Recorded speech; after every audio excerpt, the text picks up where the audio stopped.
This is Michael Chasney, and we are back to Open Mic. Thank you. Dr. Bott. Well, I'd like to pick up the conversation from where we, why do we just keep talking about this thing over and over and over again and nothing gets done? You think it's because they don't know? Well, you know, I happen to have written a book back about 10 years ago. It's called A Tale of Two Employees and the Person Who Wanted to Lead Them. It's been on the business bestsellers list for 10 years. And in the book, I put forward the proposition. By the way, it's available on Amazon and electronically. Put forward the proposition that there's only 5 reasons why anyone doesn't do what it is that you need them to do. There's only 5. Be it an employee in your organization that's not meeting your expectations, be it a government that's not responding to the messages from the business community, or it could be a neglectful husband. There's only 5 reasons why anyone doesn't do what it is that you need them to do, and they are in order. Okay, they don't know what to do. They don't know what to do specifically, clearly, precisely. Now, I'd like to think that the Chamber of Commerce should have and has made it known to the government exactly what the needs of the business community are, and the government knows those things. And if the Chamber hasn't done that, then they need to do it.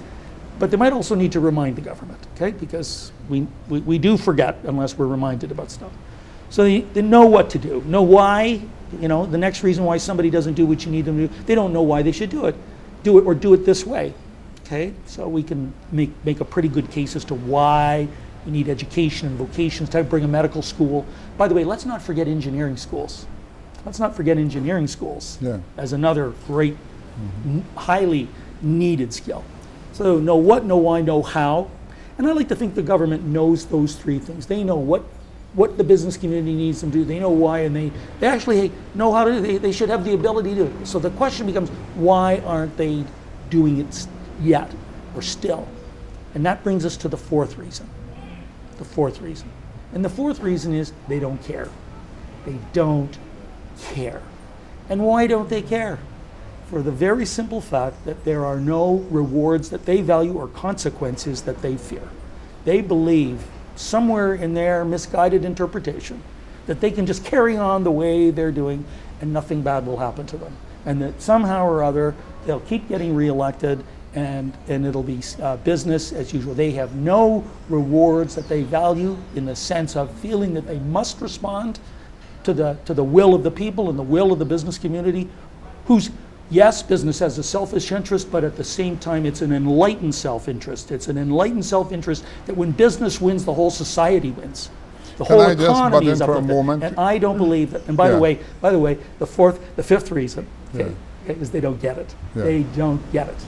Dr. Bott, there's every election there's something called a manifesto, and the 95% or maybe 99% of Sanusians will tell you that neither governments or governments do not adhere, or parties do not adhere to the manifesto.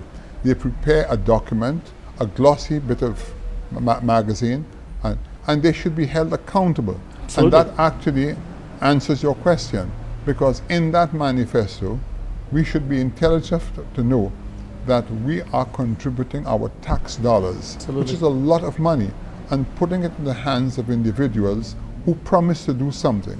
You know, if I, for instance, as a business person, come to you and say, look at me, I'm going to start a company and I want you to take shares in my company and I'm going to build a supermarket. And next thing I go and open a garage. I mean, you would just take me to court.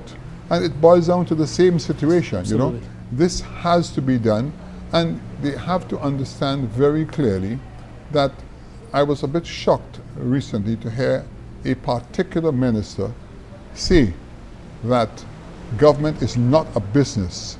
The government is there to feed the poor. Now, you tell me, millions of dollars of taxpayers' money are being contributed to the coffers, okay? And you tell me you're going to feed the poor? You have a moral responsibility to actually take this money and do the right things to generate the income, because for other businesses to thrive. What they don't understand, what governments don't understand, the elected government doesn't understand, is that they are the board of directors. They are the board of directors of the country, okay? And their obligation of any board of any organization legally is to act in the best interests of the organization as a whole, taking all stakeholders' views into account. You cannot ignore any one state. If you form a business, as a successful businessman, as a successful businesswoman, if you don't take the interests of your customers, you won't exist. If you don't take the interests of your employees into account, you won't exist. If you don't take the interests of your communities in which you operate and try to be a good corporate citizen, you won't exist. You have to balance. You have to balance and address the needs of all those what you have said is so correct, and I've repeatedly said it. A business person goes to its bankers, borrows X million dollars to do a business. Every year, we have to produce a balance sheet to show what we have done. If the balance sheet is not in keeping with it, your credits are frozen. Governments have to operate the same way. They go to Parliament. You have to be accountable for what you have done, how you spent the money. And you're supposed to do it properly. Or something has to be done. There should be a level of punishment. I don't mean it in a bad way, not in a but violent the same way. way, in a violent way. We are punished by the bankers when we don't perform. If we take the bank's money and do something we said we're not going to do, and it fails, we remain accountable. We have to take another break. This is Michael Chasney on the Open Mic.